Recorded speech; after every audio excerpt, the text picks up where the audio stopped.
The following is a conversation with Ginni Rometty, who was a longtime CEO, president, and chairman of IBM, and for many years, she was widely considered to be one of the most powerful women in the world. She's the author of a new book on power, leadership, and her life story called Good Power, coming out on March 7th. She is an incredible leader and human being, both fearless and compassionate. It was a huge honor and pleasure for me to sit down and have this chat with her.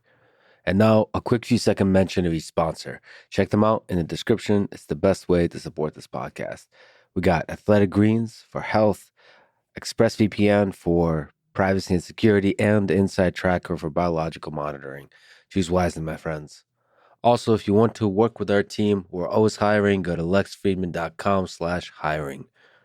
And now, onto the full ad reads. As always, no ads in the middle. I try to make this interesting, but if you skip them, please still check our sponsors. I enjoy their stuff. Maybe you will too. This show is brought to you by Athletic Greens and the AG1 drink, which is an all-in-one daily drink to support better health and peak performance. I've drank it twice today already. It's delicious, and it's a refreshing start for usually the second work session of the day. I start the day with a cup of coffee and just deep focus on the hardest task of the day. And then I break the fast with Athletic Greens, either with a workout before or if I'm not working out that day, just with a kind of mental break. A friend of mine has recently been pushing me to meditate. And so I've been taking that midday point as a kind of another opportunity to return to what I usually do in the morning, which is repeat the mantra for the day. But I do it less mantra-like and more just calming my mind and thinking about all the things I'm grateful for, really focusing on the gratitude part. Anyway, so that's associated with Athletic Greens. And also later on in the day, usually I'll take another Athletic Greens and I'll do the same when I'm traveling. I got the travel packs and I got, the non-travel pack version at home.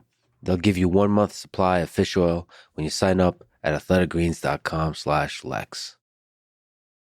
This show is also brought to you by ExpressVPN. I've used them for many years to protect my privacy on the internet. It actually takes me back to the early days of the internet for me, my own personal experience, and that it was shadier and darker and more dangerous, but also more exciting. And it was unclear what the internet is going to become. And so there's that hacker, ethic. There's also a kind of deep sense of freedom. Before big companies came in and tried to figure out how to make a lot of money, and really through that process of capitalism, able to get kind of control.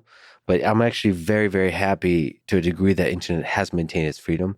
But still, I think some of the initial days of the real kind of almost anarchic freedom has dissipated somewhat. I think about that sometimes. And I think that's what a VPN represents to me, is a kind of statement of freedom, of protecting your identity, of respecting your privacy. To me, it's a powerful statement. It's an important one to remember. And it's one I'll probably return to time and time again. Anyway, go to expressvpn.com/LexPod for an extra 3 months free. This show is also brought to you by Inside Tracker, a service I use to track biological data. They take a blood test from you, and that blood test gives you a bunch of information about your body. And there's all kinds of information you can get from blood data, DNA data, fitness tracker data, all that kind of stuff, and basically analyze what can be optimized about your body. I think there's a lot of interesting approaches to the way you optimize your body. It's important to have that data, and it's important to make the right decisions based on that data, but not over obsess about the data. And that's a really nice balance. Now, if you're just completely blind and just kind of hope everything's going to turn out okay until you end up in a hospital, that's not the way to go. So the balance there for me is you should be taking blood tests like with Inside Tracker and getting information about your body that you can get from that data, and then make decisions based on that. And then that's it. Pick the low-hanging fruit of that fruit tree that represents the problems of life. I guess what that horrible metaphor means is that you should fix the easy problems, and that means the things that are obviously wrong based on the data you collect from your blood. Okay, get special savings for a limited time when you go to insidetracker.com/Lex. This is the Lex Friedman Podcast. To support it, please check out our sponsors in the description. And now, dear friends, here's Ginni, Rometty.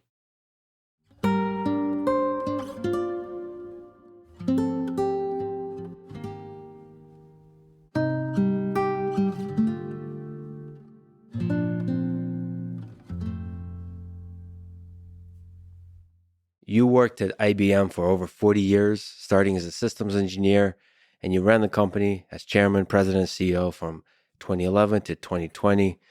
IBM is one of the largest tech companies in the world with, maybe you can correct me on this, with about 280,000 employees.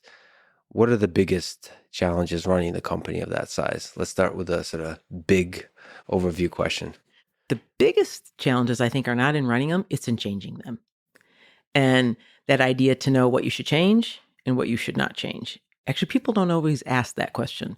What should endure, even if it has to be modernized, but what should endure? And then I found the hardest part was changing how work got done at such a big company. What was the parts that you thought should endure? The core of the company that was beautiful and powerful and could persist through time, that it should persist through time. I'd be interested. Do you have a perception of what you think it would be? Do I have a perception? Well, I'm a romantic for a history of long-running companies, so there's kind of a tradition. As a AI person, to me, IBM has some epic sort of research accomplishments. Yes. Where you show off, Deep Blue and Watson, just impressive big moonshot challenges and accomplishing those. Yeah. But that's, I think, that's probably a small part of what IBM is. That's mostly like the sexy public facing part. Yeah. Right? No, well, certainly the research part itself, right, is over 3,000. So it's not that small. That's a pretty big research group. Yes. But the part that should endure ends up being, company that does things that are essential to the world, meaning think back, you said you're romantic. It was the 30s, the Social Security system. It was putting the man on the moon. It was, to this day, banks don't run, railroads don't run. That is at its core, it's doing mission critical work. Mm-hmm. And so that part, I think, is at its core, it's a business to business company. And at its core, it's about doing things that are really important to the world running and being better. Running the infrastructure of the world, so doing it at scale, doing it reliably. Yes, secure in this world, that's like everything. And in fact, when I started, I almost felt people were looking for what that was. And together we sort of, in a word, was to be essential. And the reason I loved that word was I can't call myself essential. You have to determine I am, right? So it was to be essential, even though some of what we did is exactly what you said, it's below the surface. So many people, because people say to me, well, what does IBM do now, right? And over the years, it's changed so much. And today, it's really a software and consulting company. Consulting is a third of it. And the software is all hybrid cloud and AI. That would not have been true, as you well know, back even 2 decades ago, right? So it changes. But I think at its core, it's that be essential. You said moonshot. Can't all be moonshots because moonshots don't always work, but mission critical work. So given the size, though, when you started running it, did you feel the sort of thing that people usually associate with size, which is bureaucracy and maybe the aspect of size that hinder progress or hinder pivoting? Did you feel that? You would, for lots of reasons. I think when you're a big company, sometimes people think of process as the client themselves, or I always say to people, your process is not your customer. There is a real customer here that you exist for. And that's really easy to fall into because people are a master to this process, and that's not right. And when you're big, the other thing, and boy, there's a premium on it, is speed, right? That in our industry, you got to be fast. And go back, like when I took over and it was 2012, we had a lot of catching up to do and a lot of things to do, and it was moving so fast. And as you well know, all those trends were happening at once, which made them go even faster. And so pretty unprecedented, actually, for that many trends to be at one time. And I used to say to people, go faster, go faster, go faster. And honestly, I've tired them out. I mean, it kind of dawned on me that when you're that big, it's a really valuable lesson. And it taught me like the hows, perhaps more important than the what. Because if I didn't do something to change how work was done, like change those processes or, give them new tools, help them with skills, they couldn't. They'll just like do the same thing faster. If someone tells you, you've got hiking boots and they're like, no, go run a marathon. You're like, I can't do it in those boots. But so you've got to do something. And at first, I think the ways for big companies, I would call them like blunt clubs. You do what everyone does. You reduce layers. Because if you reduce layers, decisions go faster. It's math. If there's less decision points, things go faster. You do the blunt club thing. And then after that, though, it did lead me down a long journey of, they sound like buzzwords, but if you really do them at scale, they're hard, around things like agile. And because you've really got to change the way work gets done. And we ended up training, hundreds of thousands of people on that stuff On how to to really do change agile it. correctly. On how to do it correctly. That's right. Versus, because everybody talks about it, but the idea that you would really have small multidisciplinary teams work from the outside in, set those sort of interim steps, take the feedback, pivot, and then do it on not just products, do it on lots of things, it's hard to do at scale. People always say, oh, I got this agile group over here of 40 people. But not when you're a couple 100,000 people. You got to get a lot of people to work that way. So the blunt club thing you're talking about, so flatten the organization as much as possible? Yeah. I probably reduced the layers of management by half. And so that has lots of benefits, right? Time to a decision, more autonomy to people. And then the idea of like faster clarity of where you're going, because you're not just filtered through so many different layers.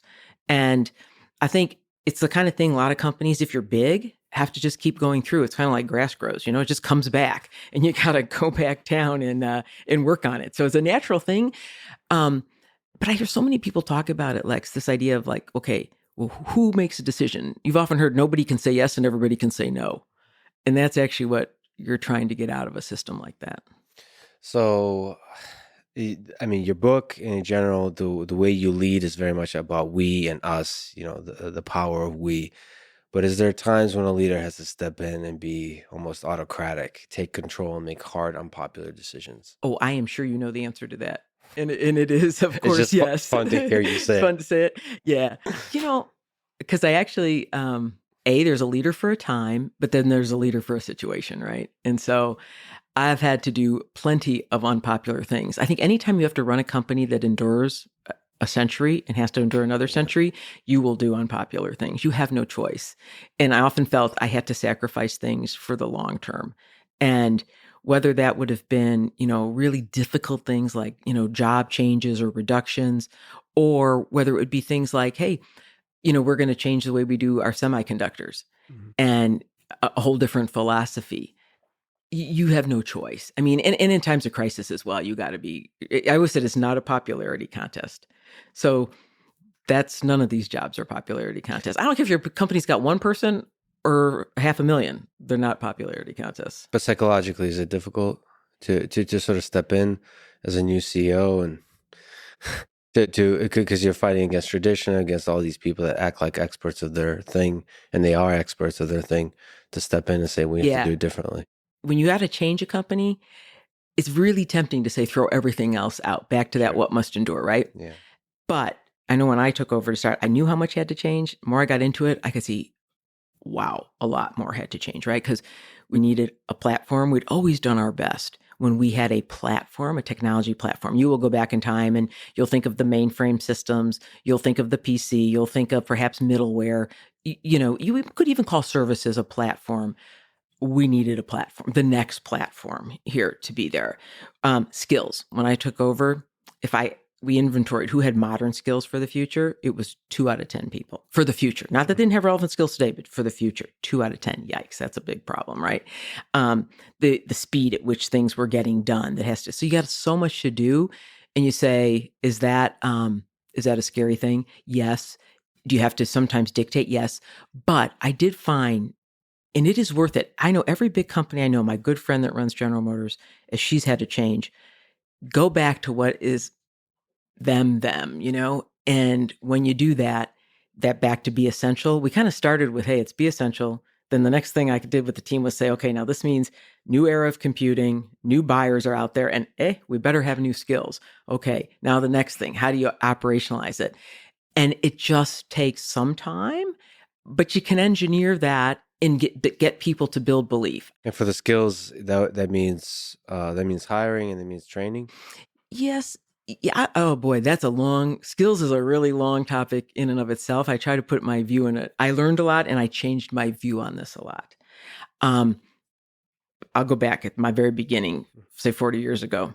I would have said at that point, okay, I was always in a hurry. I was interviewing to hire people. I don't know how you hire people. 40 years ago, I'd be like, okay, I got to fit in these interviews. I got to hire someone to get this done. Yeah. Okay. Then time would go on. I'm like, oh, that's not very good. In fact, someone once said to me, hey, hire the best people to work for you and your job gets a lot easier. Mm-hmm.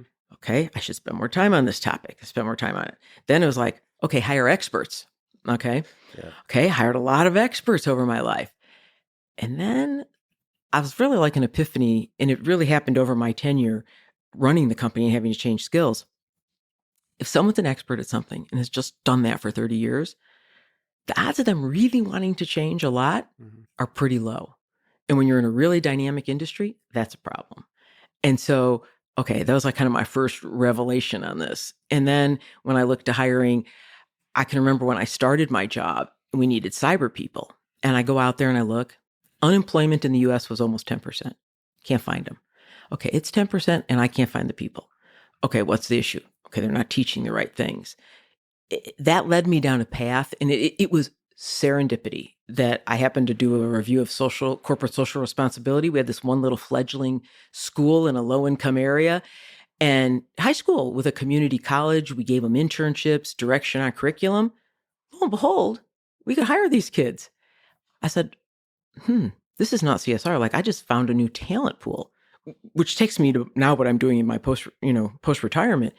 I'm like, this idea that don't hire just for a college degree, we had 99% of our hires were college and PhDs, and I'm all for it. So you're very, don't. I'm deeply offended. No, you should not be. I'm vice chair at Northwestern, one of the vice chairs. Yeah. But I said, I just really like aptitude does not equal access. These people didn't have access, but they had aptitude. It changed my whole view to skills first. And so now for hiring, that's kind of a long story to tell you. The number one thing I would hire for now is somebody's willingness to learn. And you can test, you can try different ways, but their curiosity and willingness to learn, hands down, I will take that trait over anything else they have. So the interview process, the questions changed. You ask, everything changed. The kind of things you talk to them about is try to get at how curious they are about the world. You can do testing, and I mean, we triangulated around it lots of ways. And now look, they're at the heart of it. What it would do is change. You don't think of buying skills; you think of building skills. Mm-hmm. And when you think that way, with so many people, and I think this country, many developed countries being disenfranchised, you got to bring them back into the workforce somehow, and they got to get some kind of contemporary skills. And if you took that approach, you can bring them back into the workforce. Yeah, I think some interesting combination of humility and passion, because like you said, experts sometimes lack humility if they call themselves an expert for a few too many years. So you have to have that beginner's mind and a passion to be able to aggressively, constantly be a beginner at everything and learn and learn and learn. I saw it firsthand when we were beginning this path, down the cloud and AI, and people would say, oh, IBM, it's existential. They got to change and all these things. And I did hire a lot of people from outside, very willing to learn new things. Come on in. And I sometimes say shiny objects, trained in shiny objects. Come on in. But I saw something. It was another one of these. Yeah. You're not a shiny object. I'm not saying that. But I learned something. Okay. Some of them did fantastic. Yeah. And others, they're like, well, let me school you on everything. But they didn't realize, like, we did really mission critical work, and they'd break a bank. I mean, they would not understand the certain kind of security and the auditability and everything they had to go on. And then I watched IBM people say, oh, I actually could learn something. Some were like, yeah, okay, I don't know how to do that. That's a really good thing I could learn. And in the end, there was not like one group was a winner and one was a loser. The winners were the people who were willing to learn from each other. I mean, it was very stark example of that point. And I saw it firsthand. So that's why I'm so committed to this idea about skills first. And that's how people should be hired, promoted, paid, you name it. Yeah, the AI in general, it seems like nobody really understands now what the future will look like. We're all trying to figure it out. So like what, IBM will look like in 50 years in relation to the software business to AI is unknown. What Google will look like, what all Yep. these companies, we're trying to figure it out. And that means constantly learning, taking risks, all of those things. And nobody is really skilled in AI. It's like, because you have to You're keep absolutely evolving, right. right? That's right. Couldn't agree more with you on that. You wrote in the book, so speaking of hiring, quote, my drive for perfection often meant I only focused on what needed to change without acknowledging the positive. This could keep people from trusting themselves. It could take me a while to learn that just because I could point something out didn't mean I should. I still spotted errors, but I became more deliberate about what I mentioned and sent back to get fixed. I also tried to curtail my tendency to micromanage and let people execute. I had to stop assuming my way was the best or only way. I was learning that giving other people control builds their confidence and that constantly trying to control people destroys it. So, what's the right balance between showing the way and helping people find the way?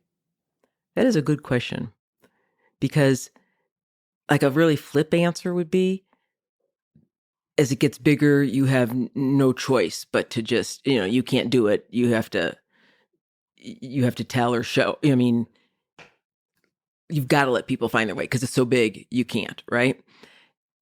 That's an obvious answer. Scope of work, bigger it gets. Okay, I've got to let more stuff go. But I have always believed that a leader's job is to do as well. And I think there's like a few areas that are really important that you always do. Now, it doesn't mean you're showing.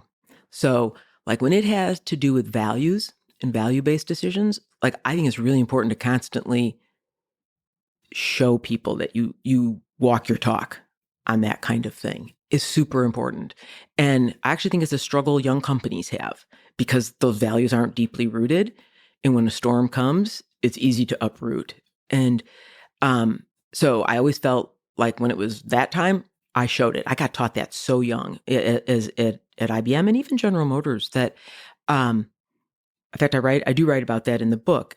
First time I was a manager, I had a gentleman telling dirty jokes, and not to me, but to other people, and it really offended people and some of the women. And this is the very early '80s, and they came, said something. I talked to my boss. I'm a first time manager, and he was unequivocal with what I should do. He said, and this was a top performer, it stops immediately or you fire him. So there are a few areas like that I actually think you have to always continue to role model and show, right? That to me isn't the kind that like, when do you let go of stuff, right? So The values and relationships with clients. yeah, whatever you're in service of. And the other thing was, I really felt it was really important to role model learning, right? So, I can remember when we started down the journey and we went on to this thing, we called it Think Academy. IBM's longtime motto had been Think. And we said, okay, I'm going to make the first Friday of every month compulsory education. And okay, I mean, everybody, I don't care what your job is. Okay. When the whole company has to transform, everybody's got to kind of have some skin in this game and understand it. I taught the first hour of every month for 4 years. Now, Nice. okay, I had to learn something. So, but it made me learn. But I've like, okay, if I can teach this, you can do it, right? I mean, kind of thing. So it was a compulsory Thursday night education for you. A little. I'm a little bit better prepared than that. Okay, but yes, sure. You're so right. Yes. So you prepare. Yeah. So like That's personality another wise, habit. you like to prepare. Yeah, but there's roots in that go back deeply. And I think it's an interesting reason. So why are you're a preparer, my friend? Yeah, yes, you are. You prepare for your interviews. Sure. But the rest you wing? Yeah, I wing. But that's okay. I mean, you don't have to prepare everything. I don't prepare everything either. No, but I unfortunately wing stuff. I save it to last minute. I push everything. I'm always almost late. And I don't know why that is. I mean, there's some deep psychological thing we should probably investigate, but it's probably the anxiety brings out the performance. That can be. That's very true with some people. I mean, so I'm a programming engineer at heart. And so programmers famously underestimate, how long something's going to take. And so I always underestimate. And it's almost as if I want to feel this chaos of anxiety of a deadline or something like this. Otherwise, I'll be lazy sitting on a beach with a pina colada and relaxing. Yeah. I don't know. So that we have to know ourselves. But for you, For me, you like to prepare. yeah, it came from a few different places. I mean, one would have been as a kid, I think. I was not a memorizer, and my brother is brilliant. He can read it once, boom, done. And so I always wanted to understand like how something happened. It didn't matter what it was I was doing, whether it was algebra theorems. I always wanted, don't give me the answer, don't give me the answer. You know, I want to figure it out, so I could reproduce it again and didn't have to memorize. So it started with that, and then over time. Okay, so I was in university in the 70s. When I was in engineering school, I was the only woman. You know, I meet people still to this day and they're like, oh, I remember you. I'm like, yeah, sorry, I don't remember you. There were 30 of you, one of me. And I think you already get that feeling of, okay, I better really study hard because whatever I say is going to be remembered in this class, good or bad. And it started there. So in some ways, I did it for two reasons. Early on, I think it was a shield for confidence. The more I studied, the more prepared I was, the more confident. That's probably still true to this day. The second reason I did it evolved over time and became different to prepare. If I was really prepared, then when we're in the moment, I can really listen to you. See, because I don't have to be doing all this stuff on the fly in my head. And I could actually take things I know and maybe help the situation. So it really became a way that I could be present in the moment. And I think it's something a lot of people that in the moment, I learned it from my husband. He doesn't prepare, by the way, at all. So that's not it. But So how did you learn? But I watch the in the moment. The negative example? No. And I'm not going to change that. As he says, he's Yes, a type of course. Z, I'm an A. That's how, Okay. that's how So, love works. Yeah. and I have been married 43 years and that seems to work. So, but that idea that you could be in the moment with people is a really important thing. Yeah. So the preparation gives you the freedom to really be present. So just to linger on the, you mentioned your brother, and it seems like in the book that you really had to work hard when you studied to sort of, given that you weren't good at memorization, you really, truly, deeply wanted to understand the stuff, and you put in the hard work, and that seems to persist throughout your career. So, hard work is often associated with sort of has negative associations, well, maybe with burnout, with dissatisfaction. Is there some aspect of hard work at the core of who you are that led to happiness for you? Did you enjoy it? I enjoyed it. So I will be the first. And I'm really careful to say that to people because I don't think everyone should associate, gee, to do what you did, you have to, there's only one route there, right? Yeah. And that's just not true. And I do it because I like it. In fact, I'm careful. And as time goes on, you have to be careful as more and more people watch you. Whether you like it, you're a role model or not. You are a role model for people. Whether you know it, like it, want it, does not matter. Yes. I learned that the hard way. And I would have to say to people, hey, just because I do this does not mean I do it for these reasons, right? So I'd be really explicit. And I'd come to believe, usually when people say the word power, I don't know, do you have a positive or negative notion when I say the word power? We'll just do it. Probably negative one, yeah. For some stereotype or some view that somebody's abused it in some way. Yeah. You can read the newspaper, somebody's doing something. Personal people, like I'll ask people, do you want power? And they're like, oh no, I'd rather do good. Yeah. And I think the irony is you need power to do good. Mm-hmm. And so that sort of led me down to, it was, I thought about my own life, right? Because it starts in like many of us, you don't have a lot, but you don't know that because you're like everybody else around you at that time. And on one end, tragedy, right? My father leaves my mother, homeless, no money, no food, nothing, 4 kids. She's never worked a day in her life outside of a home. And the irony of that, I hear I would end up as the 9th CEO of one of America's iconic companies. And now I co-chair this group 110. And that journey, I said the biggest thing I learned was you could do really hard, meaningful things in a positive way. So now you ask me about why do I work so hard? I ended up writing the book in 3 pieces for this reason. When you really think of your life and power, I thought it kind of fell like a pebble in water. Like there's a ring about, you really care about yourself and like the power of yourself, power of me. There's a time it transcends to that you are working with and for others, and another moment when it becomes like about society. So my hard work, I'd ask you, one day sit really hard and think about when you close your eyes, who do you see from your early life, right? And what did you learn? And maybe it's not that hard for you. I mean, it's funny, the things then, if I really looked at it, it's no surprise what I do today. And that hard work part, my great grandma, as you and I were comparing notes on Russia, right? And never spoke English, spoke Russian, came here to this country, was a cleaning person at the Wrigley building in Chicago. Yet, if she hadn't saved every dime she made, my mother wouldn't have a home and wouldn't have had a car, right? What did I learn from that? Hard work. In fact, actually, when I went to college, she's like, you really should be on a farm. You're so big and strong. That was her view. And then my grandmother, another tragic life. What did she do though? And think how long, that's in the 40s, the 50s. She made lampshades and she taught me how to sew, right? So I could sew clothes when we couldn't afford them. But my memory of my grandma is working 7 days a week, sewing lampshades. And then here comes my mom in her situation who climbs her way out of it. So I associate that with, strong women, by the way, all strong women. And I associate hard work with how you are sure you can always take care of yourself. And so I think that the roots go way back there. And they were always teaching something, right? My great grandma was teaching me how to cook, how to work a farm, even though I didn't need to be on a farm. My grandma taught me, here's how to sew, here's how to run a business.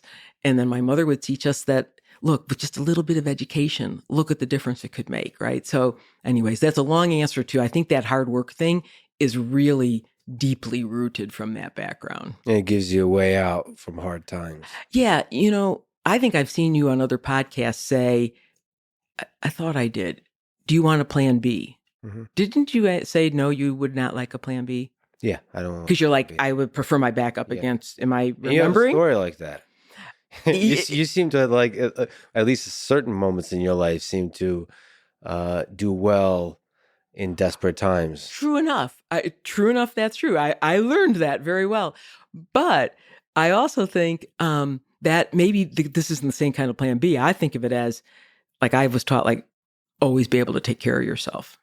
Don't have to rely on someone else. Sure. And I think that to me, so that's my plan B. I can take care of myself. And it's even after what I lived through with my father, I felt, well, this set a bar for bad. After this, nothing's bad.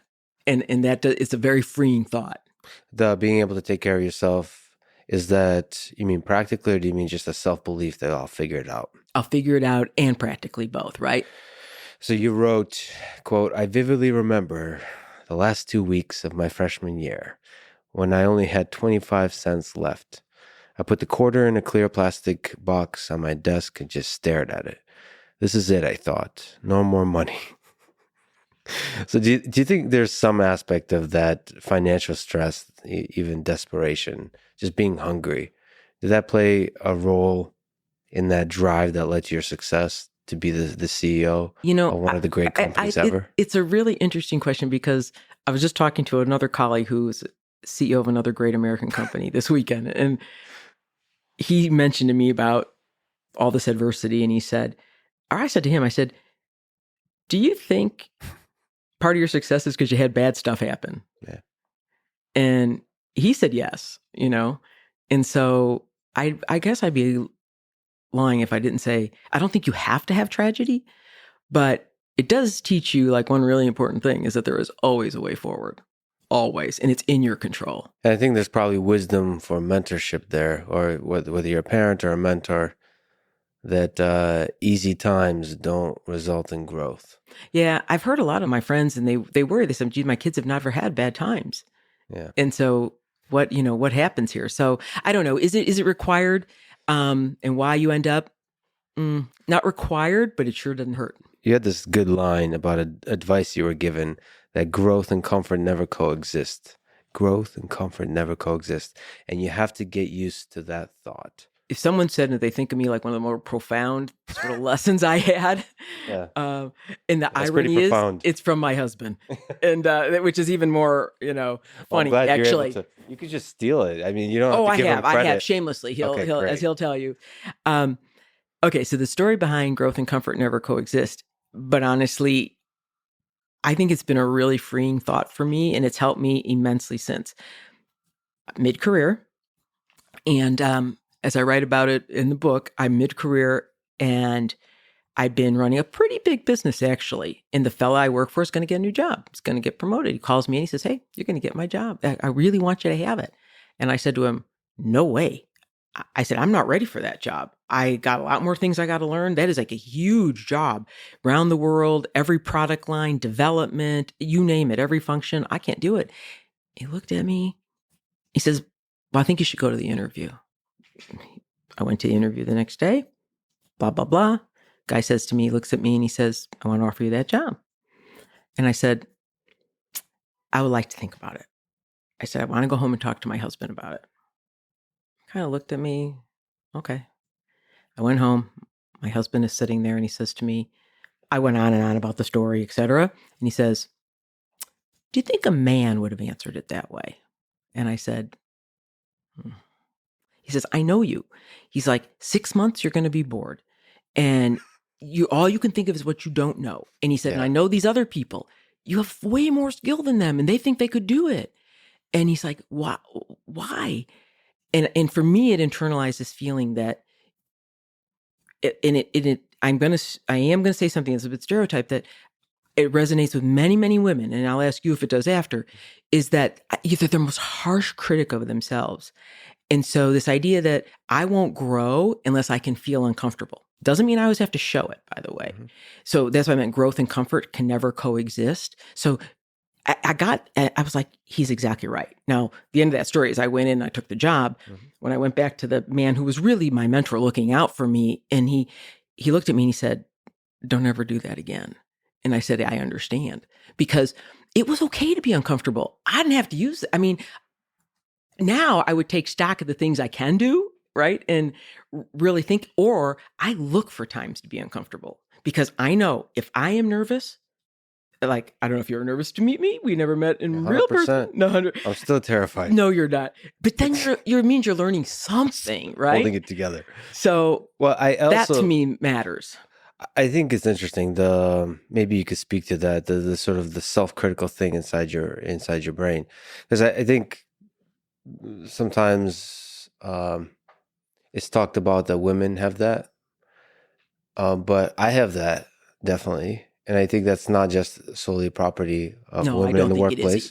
But I also want to sort of push back on the idea that that's a bad thing that you should silence, because I think that anxiety, that leads to growth also. There's like this discomfort. So there's this weird balance you have to have between that self-critical engine and confidence. Yeah, I think that's a good point. You have to kind of dance, because if you're super confident, people will value you higher. That's important. But if you're way too confident, maybe in the short term you'll gain, but in the long term you won't grow. Very good point. So I can't really disagree with that. And to me, even when I took on jobs, I always felt people say, well, is it, what point are you confident enough? And I came to sort of believe, again, a theme of my beliefs, that if I was willing to ask lots of questions and understood enough, that's all I needed to know. Let me ask you about your husband a little bit. So you write in the book. You write in the book. He's just jumping around. Like I said, I'm a bit of a romantic. So how did you meet your husband? So I met my husband when I was 19 years old. So I was a young kid. And I met him when I had a General Motors scholarship. So I was at Northwestern University through my first 2 years, had a lot of loans, financial aid. And a professor said, hey, you should sign up for this interview. They're looking to bring forward diverse candidates through their management track. Now, these programs don't exist anymore like that. They will pay your tuition, your room and board, your expenses, Northwestern, other Ivy League schools, these very expensive schools. And I think you'd be a good fit. I am eternally thankful for that advice. I went, I interviewed, I actually got the scholarship. Without it, I'd have graduated with hundreds of thousands of dollars of debt. So part of that was in the summer, I had to work in Detroit. I lived in a little room by a cement plant. Not theirs, but that's all I could afford. Very romantic. Very, very romantic. And the person who owned the house said, hey, I'm having a party. You're not invited. I'm going to fix you up with someone tonight. And that turned out to be my husband. And so it was a blind date is how we very first met. And then it was over. The story was written. Yep. If it's okay, just zoom out to, you mentioned power and good power a few times. So if we can just even talk about it. Your book is called Good Power, Leading Positive Change in Our Lives, Work, and World. What is good power? What's the essence of good Yeah. power? So the essence of it would be doing something hard or meaningful, but in a positive way. I would also tell you, I hope one day I'm remembered for how I did things, not just for what I did. I think that could almost be more important. And I think it's a choice we can all make. So the essence to me of good power, if I had to contrast good to bad, let's say, would be that first off, you have to embrace and navigate tension. This is the world we live in. And by embracing tension, not running from it, you would bridge divides that unites people, not divides them. It's a hard thing to do, but you can do it. You do it with respect, which is the opposite of fear. A lot of people think the way to get things done is fear. And then the third thing would be you got to celebrate some progress versus perfection. Because I also think that's what stops a lot of things from happening. Because, if you go for whatever your definition of perfect is, it's either polarization or paralyzation. I mean, something happens in there versus no. Don't worry about getting to that actual exact endpoint. If I keep taking a step forward of progress, really tough stuff can get done. And so my view of that is like, honestly, I hope it can, I said it's like a memoir with purpose. I'm only doing it. It was a really hard thing for me to do because I don't actually talk about all these things. And nobody cares about your like scientific description of this. They want the stories in your life to bring it alive. So it's a memoir with purpose. And in the writing of it, it became the power of me, the power of we, and the power of us. The idea that you build a foundation when you're young, mostly from my work life, the power of we, which says I kind of, in retrospect, could see 5 principles on how to really drive change that would be done in a good way. And then eventually you could scale that, the power really of us, which is what I'm doing about finding better jobs for more people now that I co-chair an organization called 110. So that essence of navigate tensions, do it respectfully, celebrate progress, and indulge me one more minute. These sort of, again, it's retrospect that I didn't know this in the moment. I had to learn it. I learned it. I am blessed by a lot of people I worked with and around. But some of the principles, like the first one says, if you're going to do something, change something, do something, you got to be in service of something. Being in service of is really different than serving. Super different. And like I just had my knee replaced. And I interviewed all these doctors. You can tell the difference of the guy who's going to do a surgery. Hey, my surgery's fine. I really don't care whether you can walk and do the stuff you wanted to do again, but because my surgery's fine. Your hardware is good. Mm-hmm. I actually had some trouble. And I had a doctor who was like, this doesn't sound right. I'm coming to you. Like, the surgery was fine. It was me that was reacting wrong to it. And he didn't care until I could walk again. Okay. There's a big difference in those two things. And it's true in any business you have. A waiter serves you food. Okay. He served his food. He did his job. Or did he care you had a good time? So that thought to be in service of, it took me a while to get that, like to try to write it, to get that across, because I think it's like so fundamental. If people were really in service of something, you got to believe that if I fulfill your needs, at the end of the day, mine will be fulfilled. Mm-hmm. And that is that essence that makes it so different. And then the second principle is about building belief, which is I got to hope you'll voluntarily believe in a new future or in some alternate reality, and you will use your discretionary energy versus me ordering you. You'll get so much more done. Then the third, change and endure. We kind of talked about that earlier. Focus more on the how and the skills. And then the part on good tech and being resilient. So anyways, I just felt that like good tech, everybody's a tech company. I don't care what you do today. And there's some fundamental things you got to do. In fact, pick up today's any newspaper, right? ChatGPT. You're an AI guy. Mm-hmm. All right. I believe one of the tenets of good tech is it's like responsibility for the long term. And it says, so if you're going to invent something, you better look at its upside and its downside. Like we did quantum computing. Great. A lot of great stuff, right? Materials development, risk management calculations, endless lists one day. On the other side, it can break encryption. That's a bad thing. So we worked equally hard on all the algorithms that would sustain quantum. I think with chat, okay, great. there's equal, and there are people working on it, but like, okay, the things that say, hey, I can tell this was written with that, right? Because the implications on how people learn, right? If this is not a great thing, if all it does is do your homework, that is not the idea of homework as someone who liked to study so hard. But anyways, you get my point. It's just the upside and the downside. And that there could be much larger implications that are much more difficult to predict, and it's our responsibility Absolutely. to really work hard to figure that out. I was talking AI ethics a decade ago, and I'm like, why won't anybody listen to us? It's that's another one of those values things that you realize, hey, if I'm going to bring technology in the world, I better bring it safely, right? Yeah. And that to me comes with when you're an older company that's been around, you realize that society gave you a license to operate and it can take it away. Mm-hmm. And we see that happen to companies. And therefore you're like, okay, like why I feel so strong about skills. Hey, if I'm going to bring in, it's going to create all these new jobs, job dislocation, then I should help on trying to help people get new skills. Anyways, that's a long answer to what good tech, but the idea that there's kind of, in retrospect, a set of principles you could look at and maybe learn something from my sort of rocky road through there.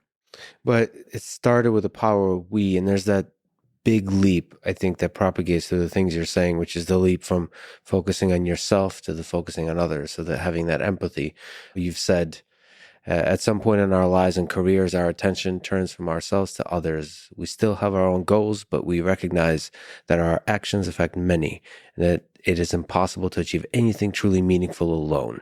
So it's, to you, I think, maybe you can correct me, but ultimate good power is about collaboration, and maybe in a large company, it's like delegation on great teams.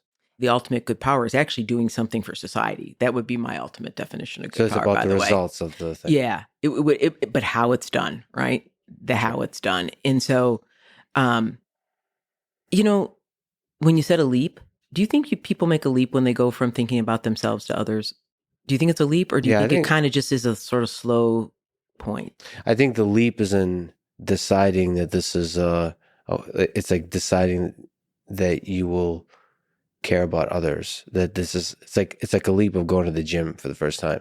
Yes, it takes a long time to develop that and to actually care, but that decision that I'm going to actually care about other human beings. Yeah.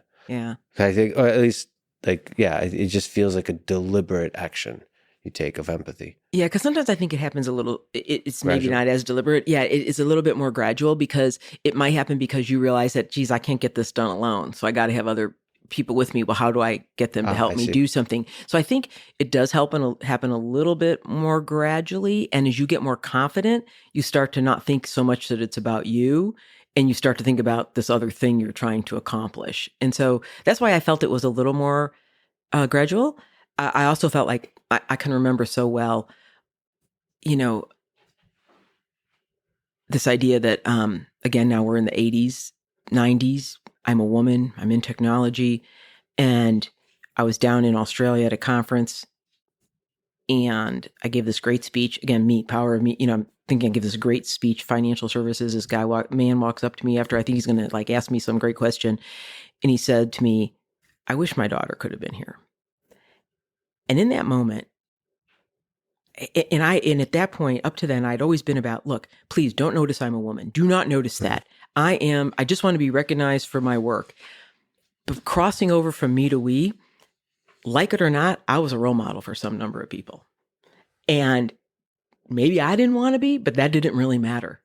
So I could either accept that and embrace it or not. I think it's a good example of that transition. I did have a little epiphany with that happening. And then I'm like, okay, because I would always be like, no, I won't go on a women's conference. I won't talk here. I won't, no. But then I sort of realized, wait a second, that old saying, you cannot be what you cannot see. And I said to myself, well, wait a second. Okay, I am in these positions. I have a responsibility too, and it's to others.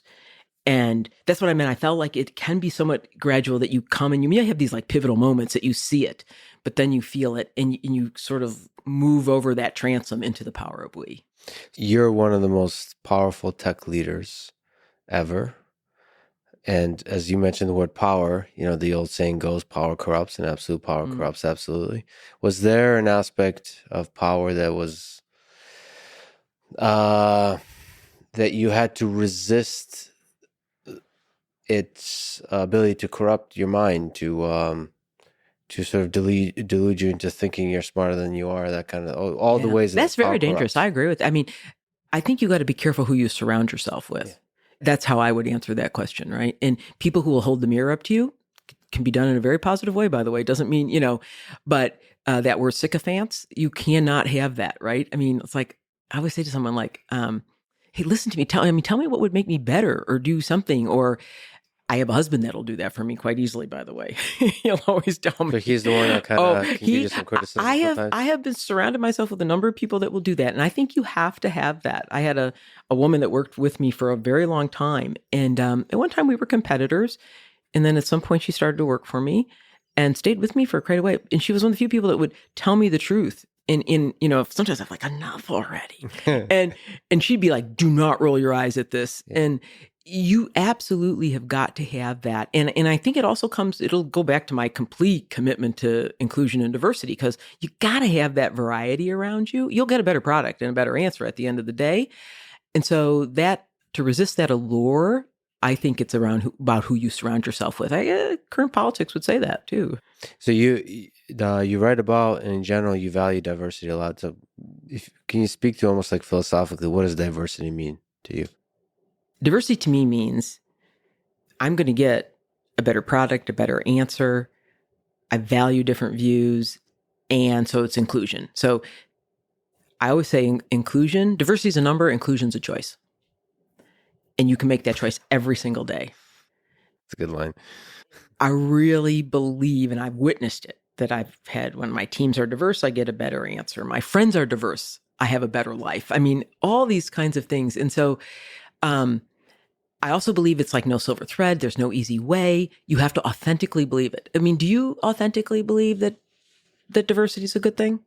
Yeah, but I believe that diversity, like broadly, of thought, I very broadly define it. Yeah, so like there's, sometimes the way diversity is looked at, with the way diversity is used today, is like surface level characteristics, which are also important, but they're usually reflective of something else, which is a diversity of background, a diversity of thought, a diversity of struggle.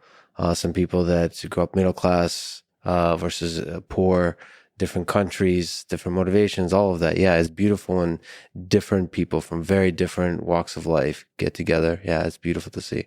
But like sometimes it's very difficult to get at that on a sheet of paper. Yeah. Of the characteristics that defines the diversity. I know. So it is. It's just like, I can't hire exactly or if I'm trying to, but I do know one thing, that when people say, well, I can't find these kind of people I'm looking for, I'm like, you're just not looking in the right places. Right. You have to open up, you got to really open up new pools. Yeah. Right? You have to think, like everybody, you don't have to have a PhD, just like you said. Yeah. I'm sorry to say it. I know it's very valuable, but you have, trust me, but. Well, it could, just like you said, it could even be a negative. So you mentioned, like for good power, you were a CEO for a long time of a public company.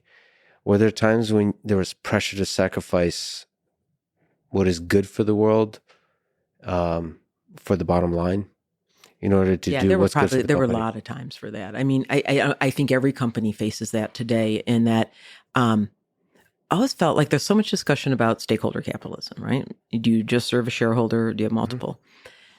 I have always found, and I've been very vocal about that topic, that and I participated, the Business Roundtable wrote up a new purpose statement that had multiple stakeholders.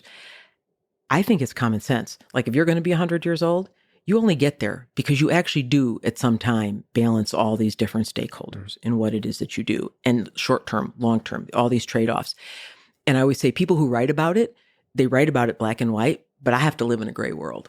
Nothing I've ever done has been in a black and white world, hardly. Maybe things of values that I had to answer, sure. But most of it is gray. And so I think back lots of different decisions. I think back, as you would well remember, you're a student of history, IBM was one of the originators of the semiconductor industry, and certainly of commercializing the semiconductor industry.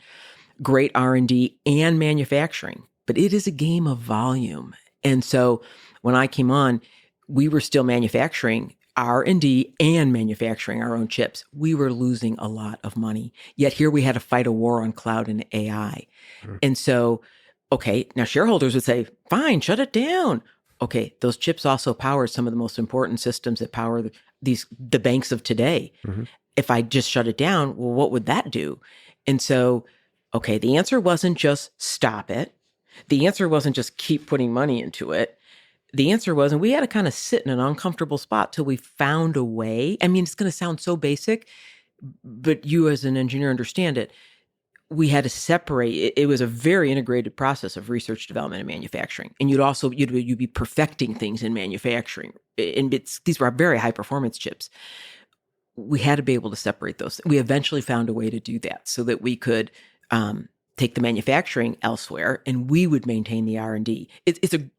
I think it's a great example of the question you just asked, because people would have applauded, others would have been, this was horrible.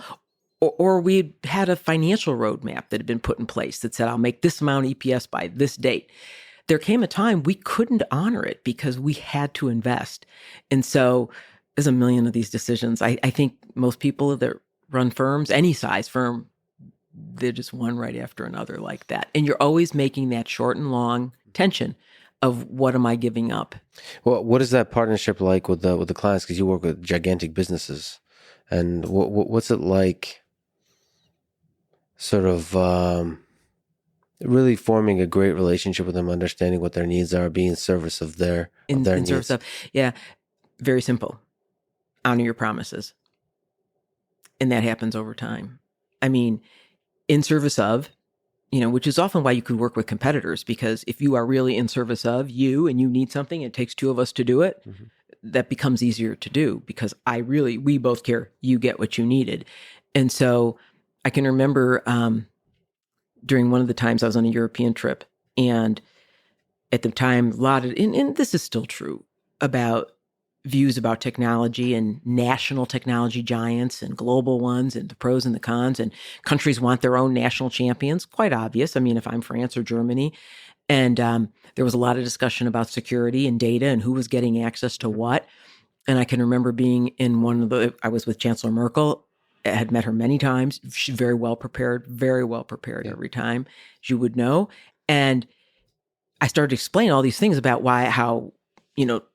how we don't share data, who it belongs to. Our systems never had backdoors. And she sort of stopped me.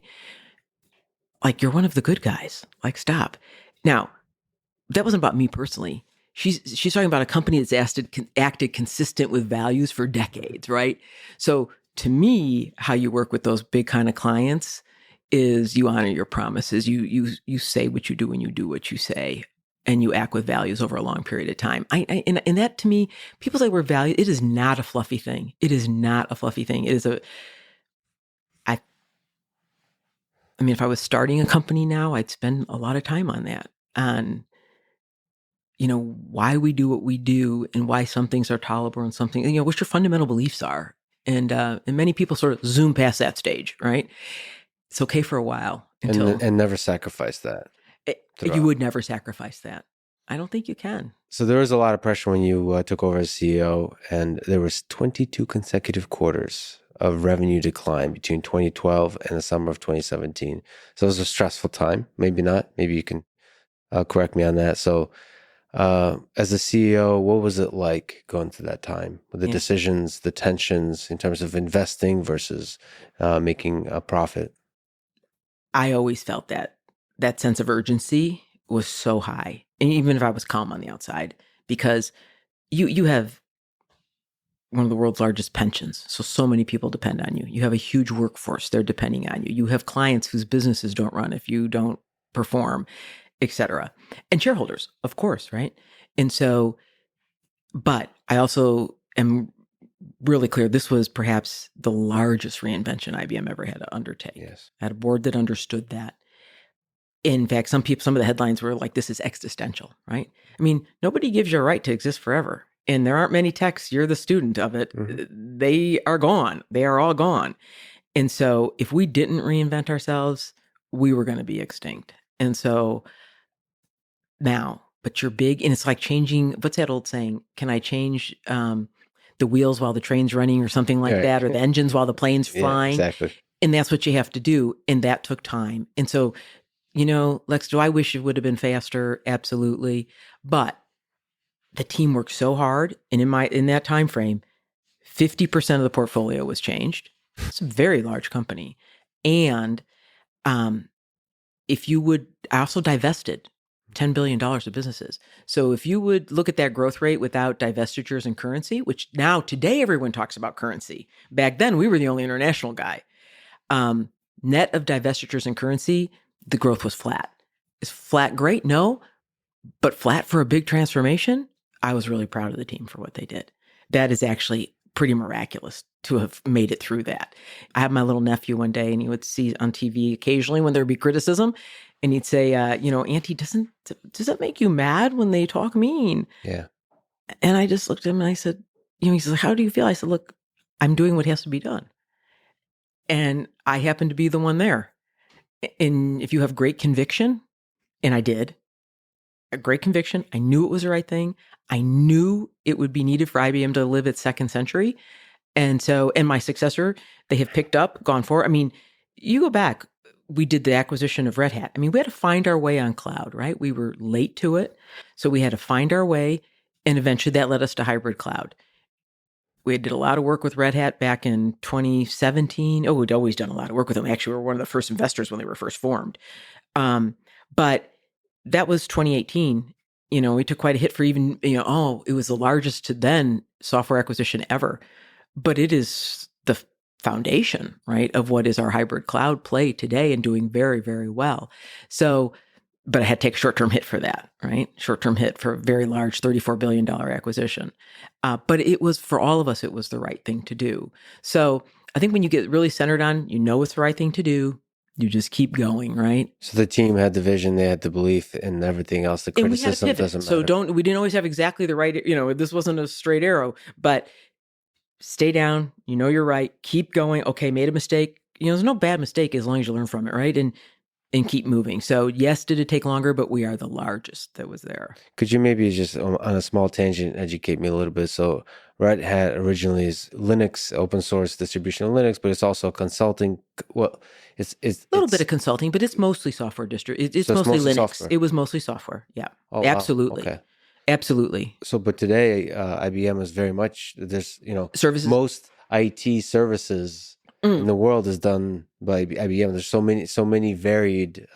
So basically, if you have issues, problems to solve in business, in the software space, IBM can help. Yes, and so in that my last year, our services business, we broke it into two pieces, and one piece was spun off into a company called Kyndryl, which is managed outsourcing, keeping things running, and they're off creating their own company. What IBM then retained is really the part I built with PwCC, the big consulting arm. And so today, the IBM of today in 2023 is, at least ending 2022, was 30% consulting, and the other 70% would be what would you consider software, cloud, AI. So hybrid cloud and AI is the other, and some hardware. Obviously, still the mainframe is modernized, alive, and kicking, and still running some of the most important things of every bank you can think of practically in the world. And so that is the IBM of today versus perhaps, in Red Hat is a big piece and an important part of that software portfolio. And they had some services with them for implementation, but it wasn't a very large part. And it's grown by leaps and bounds, because originally the belief was everything was going to go to the public cloud. And at least many people thought that way. We didn't. And in fact, we tried. We procured a public cloud company. We really tried to work it. But what we found was a lot of the mission critical work, it was tuned for consumer world. It wasn't tuned for the enterprise. So then time is elapsing here, though, and you got to be of scale. And we didn't have any application. Remember, we're not an application company. So it wasn't like we had an office. We didn't have anything that pulled things out to the cloud. And so as we looked for what we really, back to who you are, we really know mission critical work. We know where it lives today, and we know how to make it live on the cloud, which led us down hybrid cloud. That belief that the real world would turn into, there'll be things on traditional you'll never move because it doesn't make sense. There'll be private clouds for, have all the benefit of the cloud, but they just don't have, infinite expansion. And then there'll be public clouds, and you're going to have to connect them and be secure. And that's what took us down the path with Red Hat, that belief. The structure of that is fundamentally different than something that's consumer facing. So the lesson you learn there is you can't just reuse something that's optimized for consumers. Very interesting point. Doesn't mean consumer companies can't move up into the enterprise, because obviously they have, right? But I think it's very hard to take something from the enterprise and come on down. Sure. And because it got to be simple, consumable, all the things we talked about already. Plus, you have to have the relationships with the enterprise. They have to build very different. Yeah. I mean, you know our history, right? At one time we had the PC business. And, you know, the short answer to why we would not do that is it's a consumer-facing business. We were good at the enterprise. And that consumer business, highly competitive, got to be low cost.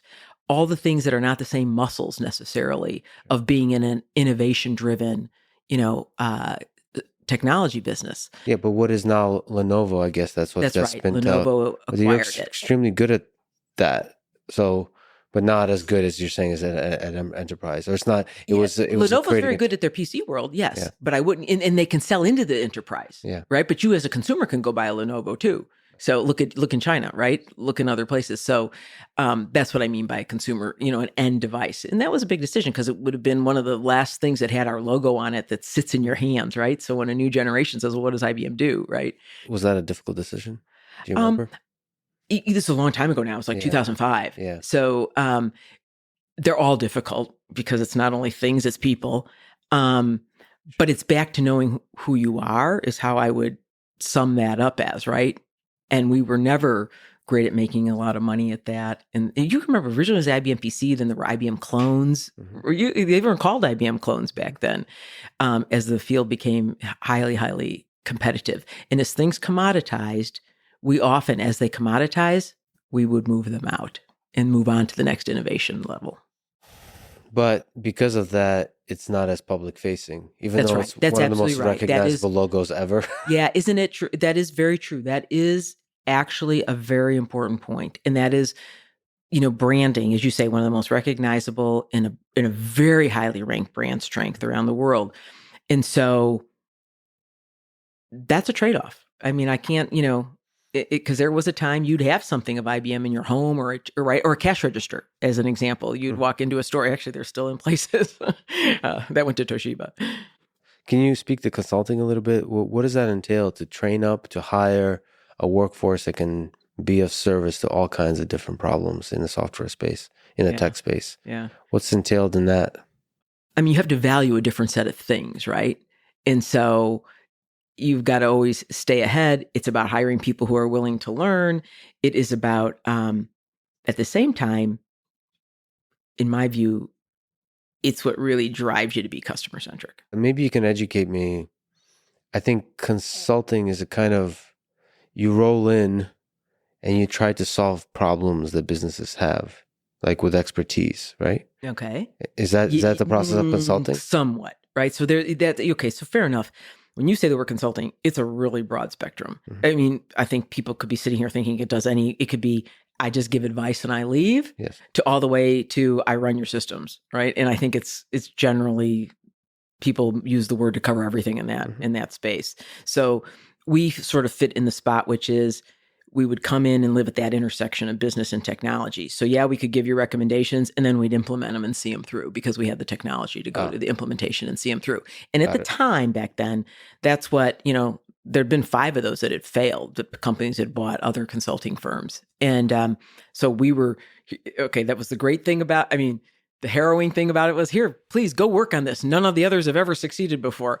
And yet on the other hand, the great promise was clients were dying at that time when we were doing that to get more value out of their technology and have it really change the way the business worked. So I think of it as how to improve business and apply technology and see it all the way through. That's what we do today still. Yeah. To see it all the way through. Yeah. Yes. So let me say almost like a personal question. So that was a big thing you were a part of, that you led in 2002, that you championed and helped, I should say, negotiate the purchase of Monday, the consulting arm of PricewaterhouseCoopers for $3.5 billion. So what were some of the challenges of that you remember? Personal and business. At that time, PW really had to divest. And so they were in parallel going to IPO, right? So we sort of swept in at that point and said, and we'd been thinking about it a long time. And started to work on that as an acquisition. So, kind of balancing which way would they go, IPO or acquisition. And so the challenges are obvious, and part of it's why they went with us as an acquisition. Big difference to be a private firm than a public firm. Very big. I can remember one of the guys, he asked somebody, how long you've been with IBM? And the person answered 143 quarters. Okay, that's a little enlightening about a business model, right? So we had the challenges of being private versus public. You have the challenge of when you acquire something like that, as I say, you acquire hearts, not parts. They could leave. I mean, you could destroy your value by them leaving. They can walk right out the door. I mean, yes, you can put lots of restraints, but still that you have there. And then we had to really build a new business model that people and clients would, see as valuable and be willing to pay for.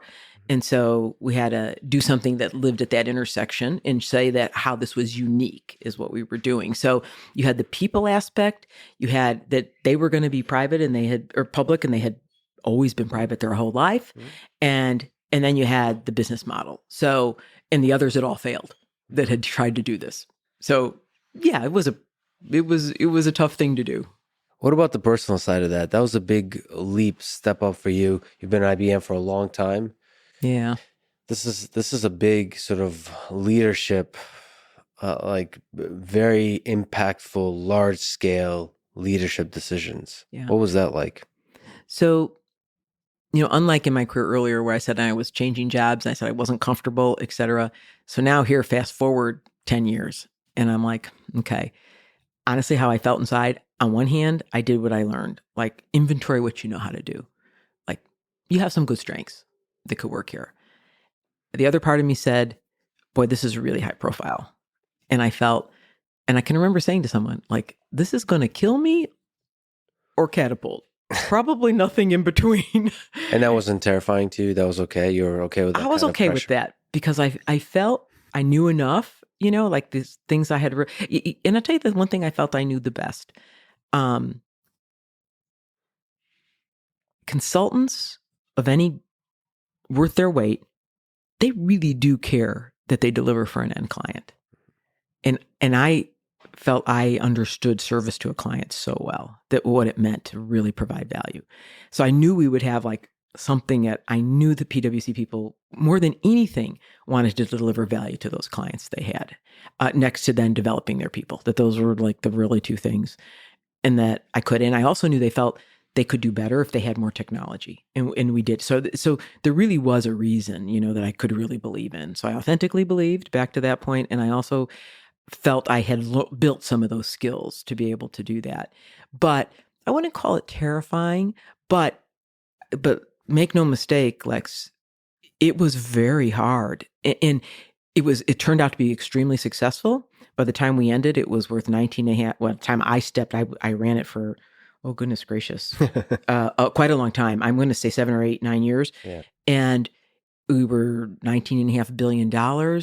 It made $2.7 billion in profit. It was very consequential to IBM. But the fact that it was consequential is also there was a time as we moved through it. I can even remember it. We just weren't meeting the goals as fast as we should. And some of it was clients were like, oh, now you're IBM. So, some things I knew would happen, but they happen so much faster. It'd be things like clients would say, oh, IBM cares about a quarter. So let's negotiate every quarter on these prices. Right. And, when they were private, they didn't have these issues. Well, that had an impact on margins really fast. And so that ability, you picked up a lot of challenges. You pick them up right away. And I thought, oh boy, if I don't get this turned around, this is really a problem. And the team learned a lot of lessons. I learned people I had to move out, that I learned that when people don't believe they can do something, they probably won't do it. So, we wanted to run the business at a certain level. I really did have some great leaders, but they didn't really believe it could do that. And I finally had to come to terms with, if you don't really believe in something, you really aren't going to probably make it happen at the end of the day. And so we would change that. We would have to actually get some more help to help us on doing so. But then it turned. And I can remember the day that we started really getting the business to hum and it was almost like, finally. And I gave the team this little plaque, this little, it's kind of corny paperweight thing. And I'm going to remember if it was Thomas Edison. And he said, many of life's greatest failures are people who gave up right before they were going to be successful. Yes. And it's so true. I mean, there was also a governor of Texas who's passed, but she had said, someone said, "What's the secret of your success?" And she said, "It's passion and perseverance when everyone else would have given up." Yeah. And I feel that's what that taught me. That taught me, like, no matter how bad this gets, you are not giving up. And this, now you can't keep doing the same thing, like the doctor, this hurts. Oh, then stop doing it. You can't keep doing the same thing. We had to keep changing till we found our right way to get the model to work right. And client work, we never had an issue, and kept so many of the people. And now we are 25 years almost later. And a number of them run parts of the IBM business still today. So it's that old Maya Angelou saying, when you say, "What do I remember?" They'll say, "You won't remember the specifics of this, but you'll remember how you felt." And that's kind of how I feel. And I think they do too. The whole team does of that. Like, I'll get anniversary notes still on that, on that, when you've been through something like that together with people. So during the acquisition, the way you knew the people, it's the right team, are the ones that could believe that this consulting business can grow, can integrate with IBM and all of that. Yeah, I was lucky. Look, I did things that helped that. I mean, I knew that people joining us would feel more comfortable if they had people leading it that they recognized, et cetera. But again, I learned those that didn't then, I eventually had to take, some action out. But PWCC had a lot of really dedicated leaders to it. And I give them a lot of credit. Well, it's amazing to see a thing that kind of start at that very stressful time, and then it turns out to be a success. Yeah. That's just beautiful to see. So what about the acquisition itself? Is there something interesting to say about what you learned about maybe negotiation? Because there's a lot of money involved too. To me, it was a win-win. And we both actually cared that customers got value. So there was this third thing that had a benefit. Not them, there was this third thing. And then I like to how that, you think that people would have the wisdom of what it takes to have great negotiation. But yeah, so it's a win-win is one of the ways you can have successful negotiation. But it's obvious to even say that, right? I mean, if you can, back to being in service of something, we were both in service of clients. Yes. So and then, I always say, when you have a negotiation with someone, okay, both parties always kind of walk away a little bit, okay, that's good. If they both walk away going, "God, I should have got a little bit more." Okay, but it's okay if I should have got. Okay, they're both a little fussy. Yeah. When one walks away and thinks they did great and the other one did horrible, they usually is born bad. I mean, because they never worked that way. And I've always felt that way with negotiations, that you push too far down, you usually will be sorry you did that, So don't push too far. I mean, that's ultimately what collaboration and empathy means, is you're interested in the long-term success of everybody together versus your short-term. And then you get the discretionary energy from them versus okay, you screwed me here, I'm done, right? So let's even rewind even back. Oh no! Oh no! So do you feel like this is a nostalgia interview? Oh no! Let me just ask the romantic question: what did you love most about engineering, computer science, electrical engineering? So in those early days, from your degree to the early work. I love that logic part of it, right? And you do get a sense of completion at some point when you reach certain milestones. That yes, it worked, or yes, it that finite answer to that. So that's what I loved about it. I loved the problem solving of it. Computing, what led you down that path? What computing in general? What made you fall in love with computing, with engineering? It's probably that back to that desire wanting to know how things work, right? And so that's a natural thing. Math. I loved math for that reason. I always wanted to study how did it get that to work, kind of thing. So it goes back in that time. But I did start when I started at Northwestern. I was already in the engineering school, but my first thought was to be a doctor. That was far more noble. That I should be a medical doctor, until I could not pass human reproduction as a course. And I thought the irony that I could not. I'm I got all these colored pencils. I got all these pictures. This is not working. I'm going to out stick to math. It was the only course in my 4-year college education I had to take pass fail, because otherwise I risked impairing my grade point average. Engineering it is. So, yeah. But after about 10 years, you jumped from the technical role of systems engineer to a management, to a leadership role. Did you miss at that time the sort of the technical direct contribution versus being a leader, a manager? That's an interesting point. Like I say, I've always been sort of a doer leader, So So you never lost it. I never really that. did. Even, and I think this is like really important for today. The best way people learn is experientially, I think. Now that's being a generalization because people can learn all different ways, right? So I've done things like with my whole team. They all had to learn how to build cloud applications. We called it code off. And so, I don't care what your job is, write code, And I remember when we were trying to get the company to understand AI, we did something called a cognitive jam. Okay, there's a reason we picked the word cognitive, by the way, instead of AI. Today we use the word AI. It was really symbolic. It was to mean this is to help you think, not replace your thinking. There was so much in the zeitgeist about AI being a bad thing at that time. So that was why we picked a mouthful of a word like cognitive. And it was like, no, this is to help you actually. So do what you do better or do something you haven't yet learned. And we did something called the cognitive jam. But the whole point was everybody in the company could volunteer, get on a team. You either had to build something that improved one of our products or did something for a client or did a social issue with AI. And again, this goes back now 10 years. And people did things from bullying applications to, railroad stuff to whatever it was. But it got like 100,000 people to understand, viscerally what is AI. So that's a long answer to my belief around experiential. And so do you ever give it up? I don't think so, because I actually think that's pretty good to get your hands dirty in something. Now, you can't do it, depending what you're doing, your effort to do that will be less. But so even a CEO, you try to always get your hands dirty a little bit. GPT, I've played. I mean, you still. I'm not saying I'm any good at any of it, anymore. But to build up intuition, but it's that, it's that really understand, right, and not be afraid of. Yeah. Like we mentioned at the beginning, IBM research has helped catalyze some of the biggest accomplishments in computing and artificial intelligence history.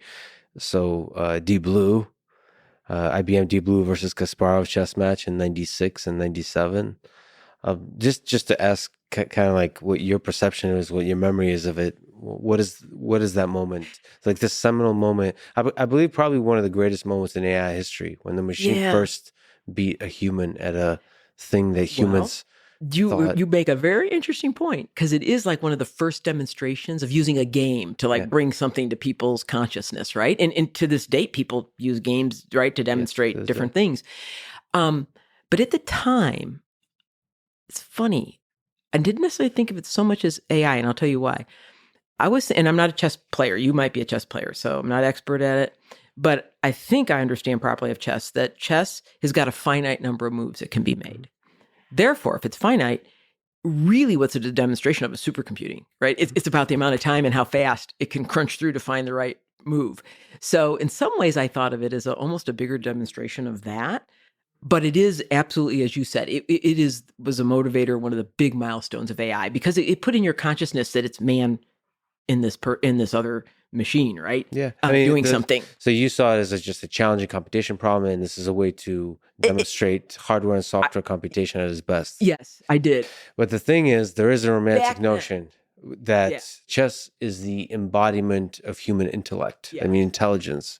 That you can't build a machine that can beat a chess champion in chess, and the fact that I was blessed by not being a chess expert, so it wasn't like so it's just a computation problem. It's a computation problem to me. Well, that's probably required to not be paralyzed by the immensity of the task. Yeah. So that this is just solvable. But it was a very, very. I think that was a powerful moment. So speaking just as an AI person, that was that.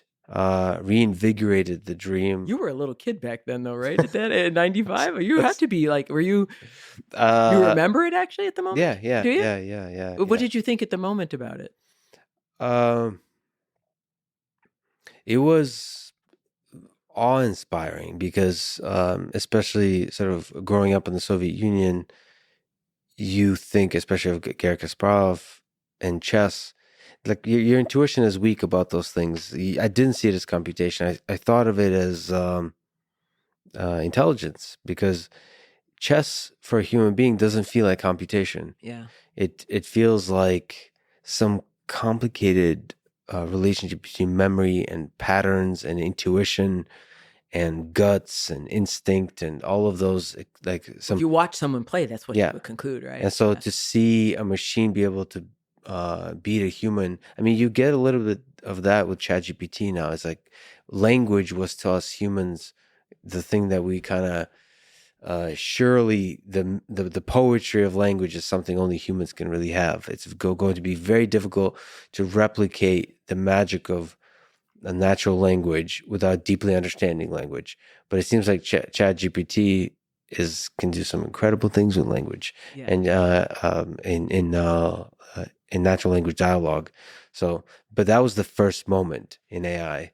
Through all the AI winters from the '60s, of the promise of it was wow, this is possible for a simple set of algorithms to accomplish something that we think of as intelligence. So that was truly inspiring. That maybe intelligence, maybe the human mind is just algorithms. Yeah. That was the thought at the time. And of course, now what the funny thing, what happens is the moment you accomplish it, everyone says, "Oh, it's just brute force algorithms. It's silly." And this continues every single time you pass a benchmark, a threshold to win a game.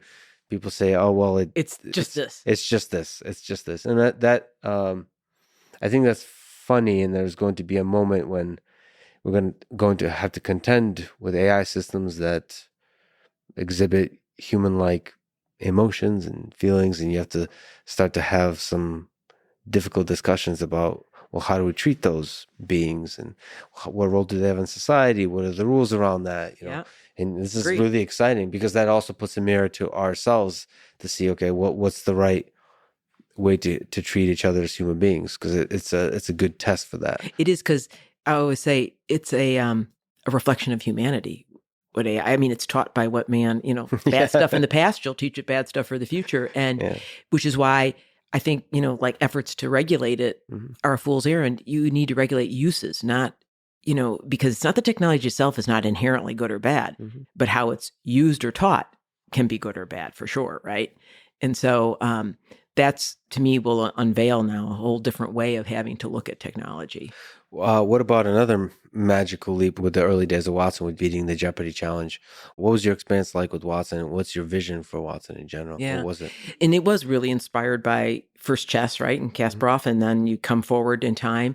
And, I think what Watson did, because you used a really important word, AI had kind of waxed and waned in these winners, right? In and out, in and out. Popular, not. More money, less money, in and out. Confidence, no confidence. And so I think that was one of the first times it brought to the forefront of people like, whoa, like it humanized it. Because here it is playing against these two gentlemen. And as it did lose at first, and then finally won at the end of the day. But what it was doing is making you say, hey, natural language, it's actually understanding natural language. It's one of the first demonstrations of natural language support and a bit of reasoning over lots of data, right? And so that it could have access to a lot of things, come up with a conclusion on it.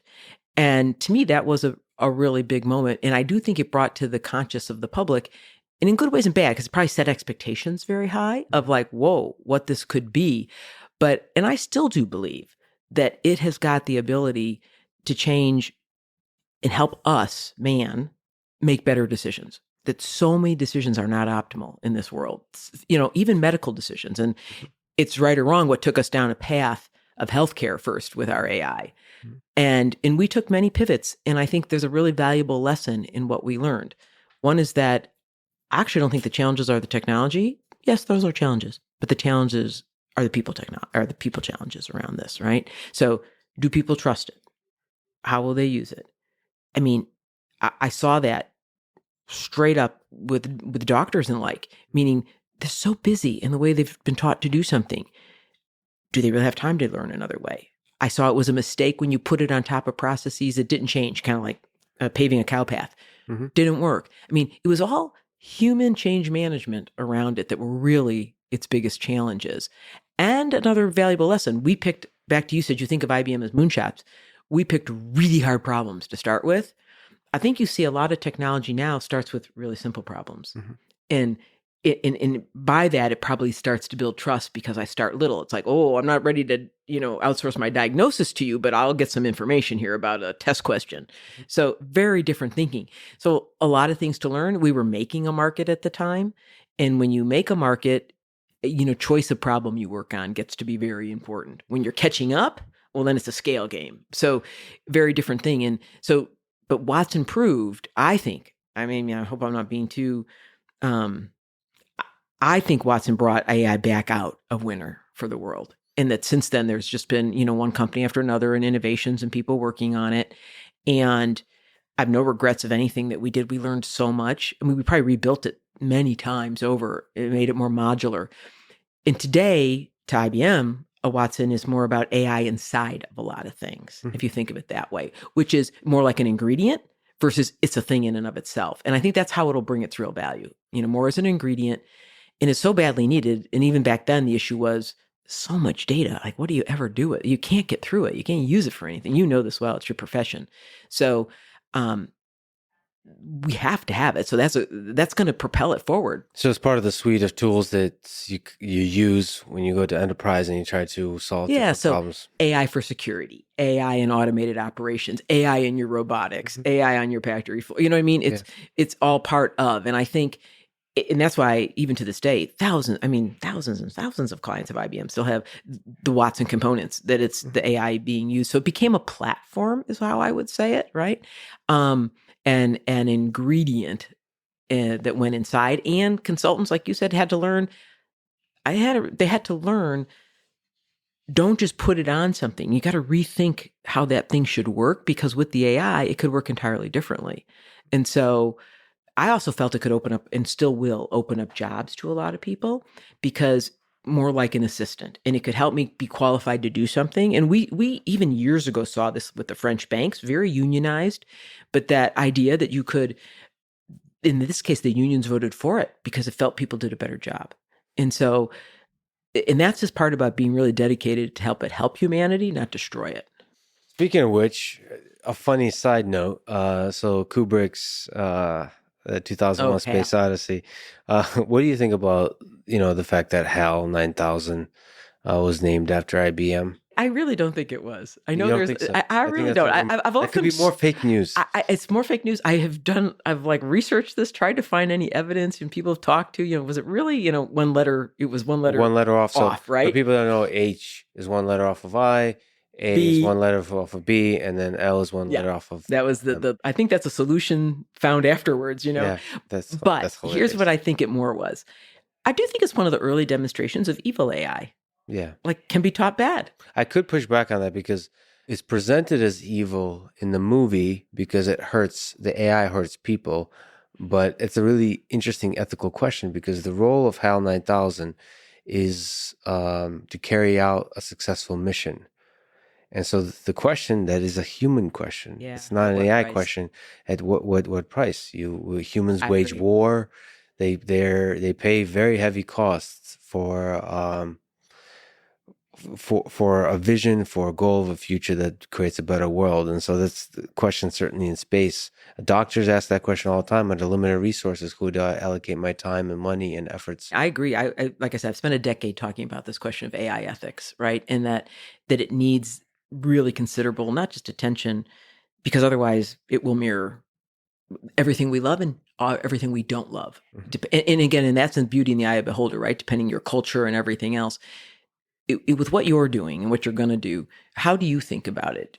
Do you think about the AI you're going to develop as having guardrails dictated by some of your beliefs, or?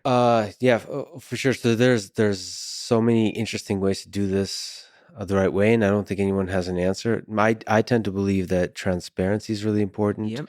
So I think some aspect of your work should be open sourced. Or at least have an open source competitor that creates a kind of forcing function for transparency of how you do things. So the other is I tend to believe, maybe it's because of the podcast and I've just talked to a lot of people, you should know the people involved. I agree 100%. as opposed to hide behind a company wall. Sometimes there's a pressure. You have a PR team, and you have to be careful, investors and discussions, so on. Let's protect. Let's surely not tweet. Not like, and you form this bubble where you have incredible engineers doing fascinating work, and also doing work that's difficult, complex human questions being answered. And we don't know about any of them as a society. And so we can't really have that conversation. Even though that conversation would be great for hiring, it would be great for revealing the complexities of what the company is facing. So when the company makes mistakes, you understand that it wasn't malevolence or half-assedness in the decision making. Is just a really hard problem. And so I think transparency is just good for everybody. And I mean, in general, just having a lot of public conversations about this is serious stuff. It's that AI will have a transformative impact on our society, and it might do so very, very quickly through Yeah. all kinds of ways we're not expecting, which is social media recommendation systems. They at scale have impact on the way we think, on the way we consume news, and um, our growth, like the kind of stuff we consume to grow and learn and become better human beings. All of that, that's all AI. And then obviously the tools that run companies on which we depend, the infrastructure on which we depend. We need to know all about those AI decisions. And it's not as simple as, well, we don't want the AI to say these specific set of bad things. Right. It's unfortunately, I don't believe it's possible to It's not.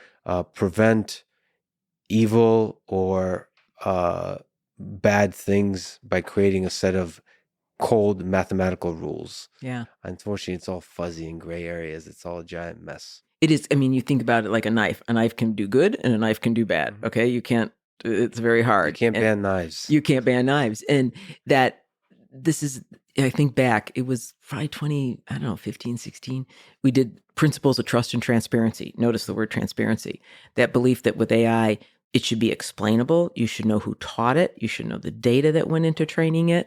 You should know how it was written. If it's being used, you have a right to know these things. And I think those are pretty, to this day, really powerful principles to be followed, right? And part of it we ended up writing, because here we were when we were working on particularly healthcare, like, okay, you care who trained it in what and where did, and that's sort of simple, that comes to your mind and you're like, yeah, that makes a lot of sense for something important like that. But it just in general, people won't trust the technologies, I don't think, unless they have transparency into those things. In the end, they won't really trust it.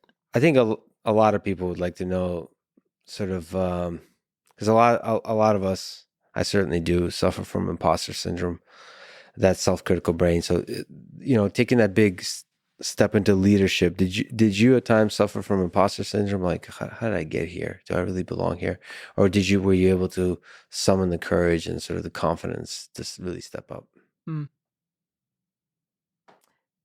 I think that's very natural for someone. Like, no matter, like, the bigger the job gets, you turn and you look to the left and the right, and you see Yeah. people around you, and you think, "What am I doing here?" Right? But then you remember what you do, and there's no one else doing it, and so you get that confidence. So I do hear a lot of people talk about imposter syndrome, right? And I kind of, actually, this past year, I've spent some time helping people on that topic, and part of it starts with you have to believe you have a right to be there like anyone else does if you've prepared for that moment, And so it's a bit more of a, I know it's hard to say it, like a confidence thing more than anything else. So yes, there are times I look around, but then I think, wow, I'm in a position to make something change.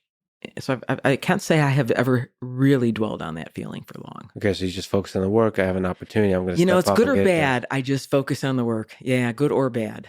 Yeah.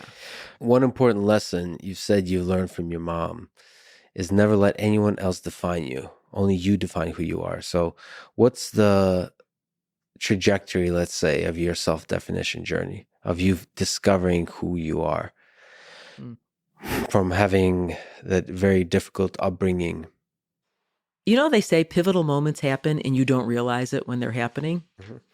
So I feel like most of my self-discovery, it's been like something happens in a year or two or some number later, I look back on it and say, I learned this from that. Mhm. It's like not in the moment always with me. That could just be how I am. So I feel like it's been, know yourself is a good thing, right? I've actually heard you say that on different podcasts when you ask people questions. You're like, well, it depends, like know yourself a bit, right? Yeah. And It's hard to know who you are though. There's a lot of things like you said, like for me, there's moods when you're super self-critical, sometimes you're super confident, and there's many sometimes you're emotional, sometimes you're cool under pressure, and yeah, all those are the same human being. yeah, and I think that's fine. um, Self-awareness, that's different. was there societal expectations and norms regarding gender that you felt in your career?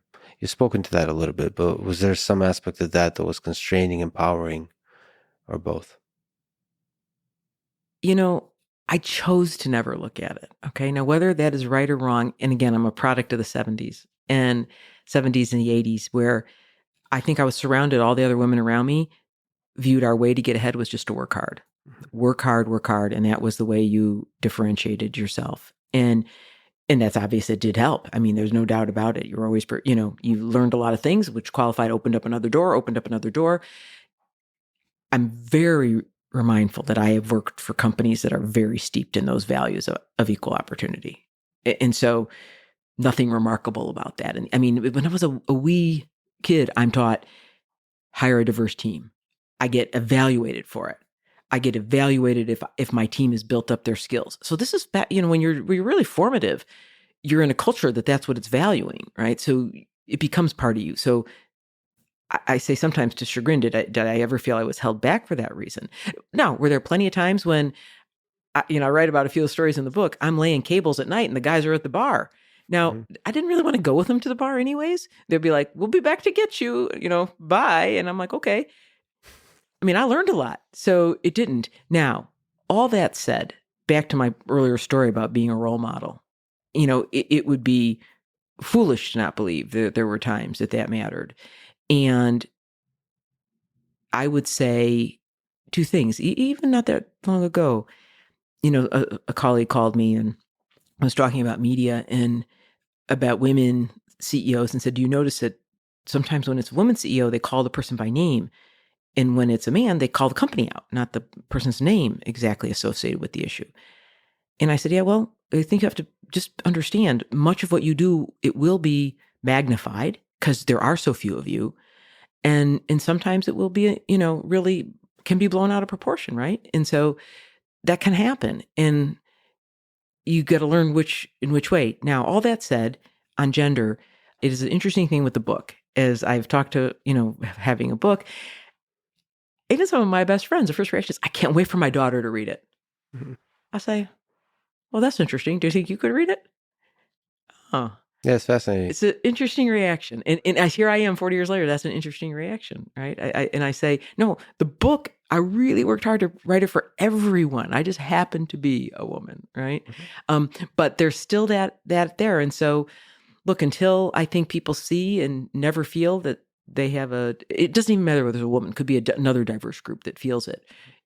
It's okay to ask those questions. And that's why actually I'm okay talking about it, because there were times I felt it, right? There were times in my life on my looks or my weight or my clothing or endless numbers of things that people would comment on that they would not have commented on if it was someone else. Now, on the other hand, when there's so few of you, and there's good and bad. I mean, there's benefit to that too, right?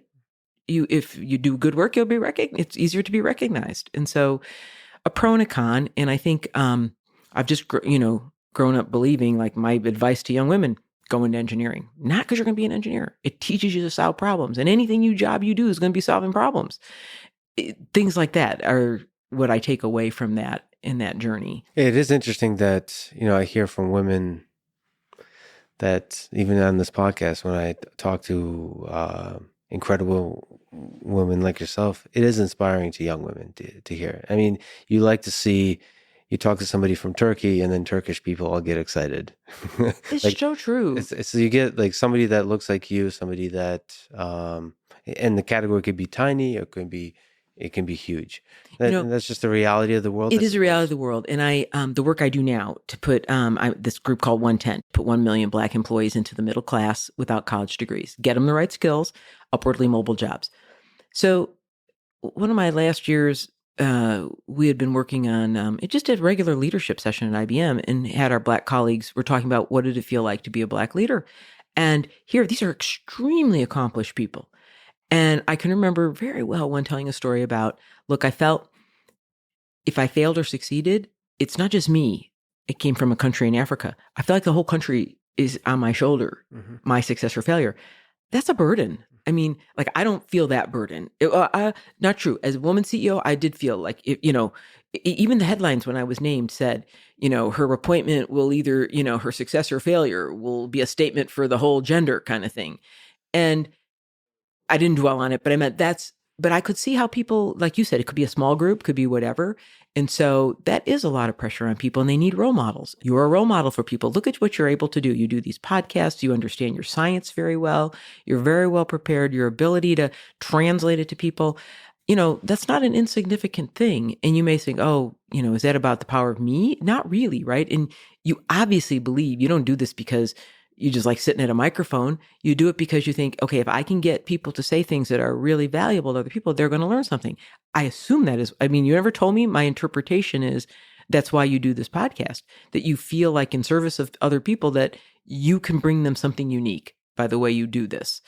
Now, Yeah. I should ask you, why do you do it? That's my impression. By the way, can I just comment on the fact that you keep asking me really hard questions? And I really I appreciate it. I love this. I'm really honored by it. As a fan of podcasts myself, what I hope is to talk to people like you and to show that you are a fascinating and beautiful human being outside of your actual accomplishments also. So sometimes people are very focused on, very specific things about, like you said, science, like what the actual work is, whether it's nuclear fusion or it's ChatGPT. I just want to show that it's because I see it at MIT and everywhere. It's just human beings trying their best. They're flawed, but just realizing that all of these very well accomplished people are all the same. Yeah, that's a very good, well said. And then regular people and the young people, they're able to see, I can do this too. I can have a very big impact. Syndrome, right? Yeah, So, exactly. It's like we're all kind of imposters. we're like trying to figure it out. Yeah, to a certain degree. So let me just ask you about family. You wrote that my family still jokes that the reason I never had children on my own was because I had already raised my family. They're right. So this is talking to your upbringing, but in general, what was your, leading a giant company, what was the right place to find work-life balance for you, to have time for family, have time for away from work and be successful? So I had to learn that. And I might have said, you're the only one that can determine your own work-life balance. Companies are innate things. They will take everything they can from you. And it's not a bad thing. They just will, as will bosses. You give it, they'll take it. Mm-hmm. And when people ask for, I need roof, I'm like, okay, I had to come with terms with the criminal was me. Mm-hmm. If I needed that balance, I had to set those boundaries. And so when I comment about a family, because I am in extreme awe of people with children who work, it is a extremely hard thing to do. I watch my siblings. I love my nieces and nephews. And the emotional, their pain is your pain every minute of a day. And then you still have a job on top of it. And so when my mom had to go back to school and had to work, I was the one. And so when she couldn't go to the teacher meeting, I went to the teacher meeting. And so in some ways, and there's an age gap between my brother and I and my other two sisters.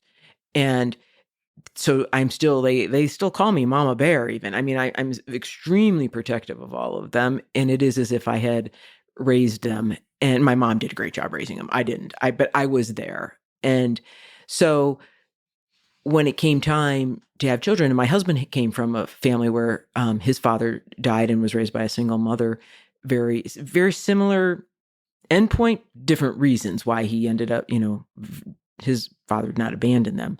And I don't want people to believe to do my job, you can have no children. That is not right. I know other great women CEOs. Marilyn Houston, who ran Lockheed Martin, extremely technical company. Mary Barra, who runs General Motors. Ellen Coleman, who runs DuPont. These are all my friends to this day. And they've been fantastic mothers and husbands, good parents, right? And so I talk about it because it was a choice we made. And so, we both felt, look, we'd reached a point where, for his reasons, what he had to do, I'd already felt that way, and that we were comfortable just being great aunts and uncles. And I'm a great aunt. I like to think that for my little guys, and they're older now, but lots of them. And there's no doubt, though, the choices we made, Mark and I, that made it easier for me to focus on work. I mean, that's just math, when you've got less people to have to take care of. And so I'm very considerate of that. And I think much of it informed many of the policies I put into, because I had such great empathy for those who then still had these other responsibilities. And I desperately wanted them all to stay in the workforce. So I can remember, and my siblings have been more successful than I, by the way. I mean, to my mother's credit. And my one sister who, went to Northwestern, has an MBA, built some of the most sophisticated systems. She spent her whole career at Accenture and just recently retired as a chief executive of all of consulting. But at one point, she took off time to spend with her family, and then go back to work. She's talking to me, and she's like, I don't know if I should go back to work. Maybe life's past, technology goes so fast. It's been a few years. I'm sitting there like, what are you talking about? I'm like, look at her credentials. They're far outstanding. I'm like, and I thought to myself, like, ding, one of those moments. If my own sister feels that way with all her credentials, I'll bet. I went back to work the next day and I said, hey, pull for me all the people who've left for parental reasons or whatever, family reasons, and didn't come back. And it began a program of returnships. And I can't tell you how many, in men and women, it was because they didn't feel confident to come back. They thought technology passed them by. Okay, we said, it's 3 months. You could stay 1 month, 3 months, doesn't matter.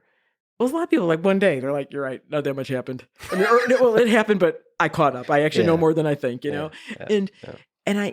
So it was a long answer to your question about, I didn't, but I am so empathetic, and I am in awe of what they are able to do. So, and it made me then, I think, more empathetic to the policies and the like around that topic, so you could keep great people in the workforce. So you mentioned you're friends with Mayor Barra, the CEO of GM. I didn't mean to name drop, so don't. I didn't. No, I mean it love that her. way. She's amazing. So I just wanted to. I'm just curious. I'll tell Mary she should do your podcast. We'll make it happen. She's a great leader. I tell Mary what I think of her is I think she's one of the most authentic leaders out there. Mm-hmm. Most authentic. I mean, you just very different companies, huge challenges. I worked there first, though. Remember, right? So I'm very, in some ways, I'm very beholden, right? I'm very appreciative of what they did. I mean, Mary and I are circa the same. Well, I'm a bit older, but circa that genre. Do you exchange wisdoms? Oh yeah, yeah. When you do anything hard, it takes time and perseverance, like we talked about, and you can get that. Where do you get the fuel for it? You can either get it from your attitude, or you can get it from your network or your relationships. And I'm a firm believer relationships are from what you give, not what you get. Meaning you give, trust me, they will come back at the time they need to come back to you at these moments in life. If you focus on how can I bring Lex value, there'll be a day I need Lex and he will be back. And so to those women, to me, relationships are not transactional. And it's a proof that to this day, even though I'm no longer still active as a CEO, these are all still my friends. And we are friends, all of us. And I can remember some of them when I first became a CEO calling me and saying, hey, it's a little lonely here, so let me talk to you. And then when they became, I did the same for them. And then they remember, and they do it for the next generation.